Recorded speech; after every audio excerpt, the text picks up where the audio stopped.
Welcome everyone to another episode of Coffee with ESPU Research Committee series.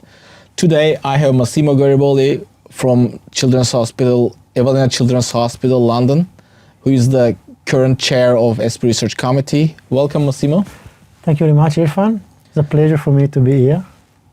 Great. So without further waiting, I'll start with our chat, looking through your career path, like how you end up with being a pediatric urologist, and what were the path that you have followed through your career?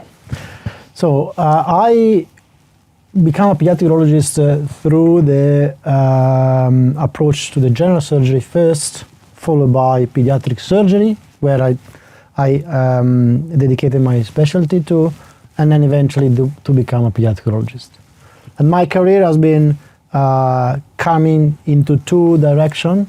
The clinical one, which, as I said, bred me to be a pediatric urologist, but also the research one, which has been a very important element of my career from halfway through my pediatric surgery residency to the end, and currently with a PhD that I have completed. Okay, so what took your, what was the interesting part of basic research? What kept you in that circle, and like what do you think are the qualities that are required to further proceed that type of career? I think that the way you are into the basic research is when you realize what the basic research can do. Basic research, as an example of research, which could be also clinical, is the way that we have to improve the quality of the care that we provide to our patients. You can refine your technique, you can improve your skill, but the research is the engine that can guide toward the advancement. So when I come across research, I definitely fall in love with that, and because I realized the potential that I could have by investigating and by always questioning the dogma. I think that in medicine there are many dogma which have to be questioned, not necessarily because they are not true, but because it's good that they are revised, revisited, and the research is the way to do that.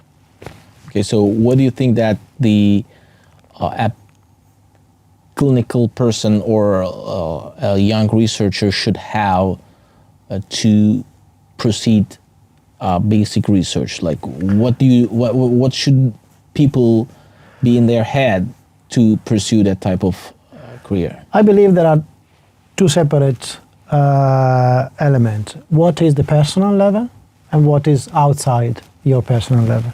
The personal level, I would say the three main characteristics should be determination, motivation, and to be able to accept the frustration.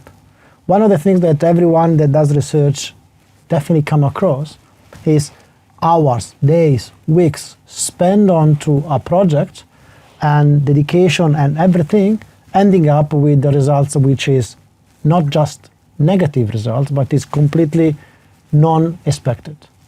And that can be difficult to be accepted because of all the amount of emotional, physical, and investment that you can dedicate to. But you need to be capable to understand that every result is a result. It doesn't matter if it's a positive, negative, expected, non-expected. Every result has to be used in a positive way. So this is the three fundamental characteristics that a researcher should bring with himself. And then the outside part is the environment. And when I say environment, I mean logistic, but also from the perspective of the people around you, And one thing that I believe is very important is the role of a mentor. Having someone who can support you, guide you, also lead you through his example is something that I found in my career fundamental. So I had the luxury and the great opportunity to be inspired by mentors which have shaped my research mindsetting, and I wish and I hope that every young researcher might find her mentor, which will be then shaping him or her into the next generation of research.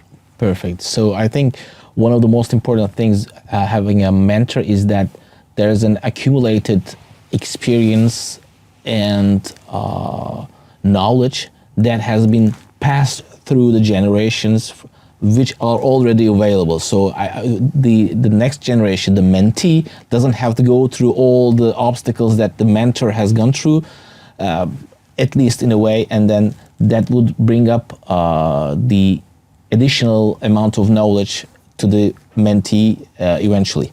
Okay, so are there any memories that you recall doing your research or your clinical work? So one episode that I remember, which is outside the boring application and design of project, is when I was designing the project that ended up becoming my PhD research project. I remember that I was interested in the urothelium, and I was working into the regenerative medicine for reconstructive pediatric urology. And there was a professor that lived in New York, Professor Jennifer Southgate, which was visiting London. I contacted her, and at some point for the logistic, she was actually leaving and running through to catch a train. So what I did in order to meet with her in person after having exchanged emails is taking my laptop, running to the station, meeting her in the area, in the waiting area, showing her my idea and my project. And this ended up eventually as a collaboration for then lineup of my research.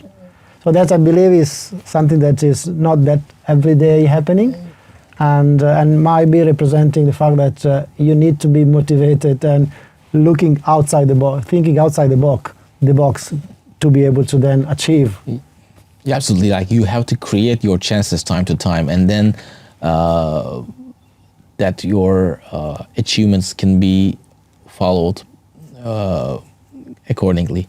So, what were the difficulties that you have faced with doing research, and how should we prepare ourselves to overcome those? So doing research is not a secret, is sometimes difficult. For example, one of the difficulties is to get enough money to perform the research. So one example to make is that everyone should be aware of the grant opportunities that are around, which could be at the local level or at the national level or international level, and perhaps trying to achieve a stepwise approach to the bigger fund scheme through smaller projects which allow to build up a base core of data, which normally are demonstrating the robustness of the idea and the seriousness of the group. Let's again come back to the importance of the mentorship and the importance of somebody who can guide the young researcher through the design of the project and through the application for money. The other things is important to have the idea. So everything comes as an idea. But one thing that I remember one of my mentors used to say is that everyone can have ideas. The difference is those that the idea make in practice. So having idea, but work hard in order to put the idea into reality and go through the project. Absolutely, that's one great piece of advice. I think that all young researchers out in the world should be following. Perfect. So, can you give me an example how you integrate your basic research activities to your clinical work?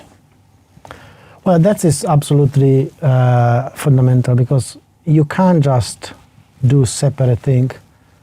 You need to have a single focus, and then the research and the clinical should work alongside each other to then achieve the goal. For example, as a pediatric urologist, I focus in area of the activity. One pathology that I'm very fond of is posterior urethral valve, and one possible example is to utilize a passion or an interest of one particular area and then identify the way to progress through the clinical level and through the research level. So that could be an example of how somebody can start. Where to start is always a difficult bit. So identify an area of interest, a topic that is, for whatever reason, appealing, or where you demonstrate interest, and then use that topic to fuel your ideas, to generate the question, because research ultimately is an attempt to give answer to question. So you can, as a clinician, have the question, what can I be better? What can I do to improve? And then as a researcher, you can try to identify the way to answer the question. Absolutely. That's a very practical and reasonable answer. Okay. I think one of the most important things when people are forgetting is that you need to ask the questions, and you need to ask the right questions at the right times. Then you advance to a higher level of expertise. And one of the other thing is when you choose like a specific topic that you go diving, and then you learn every bit of it, and which makes you distinguish from the other people around you, and then which makes you a better researcher and a better clinician ultimately. I think that's one of the cases in real life. Thank you very much, Massimo. I hope you liked our conversation, and we are expecting to meet you in another episode of Coffee with ESPU Research series. Thank you very much. See you. Bye-bye.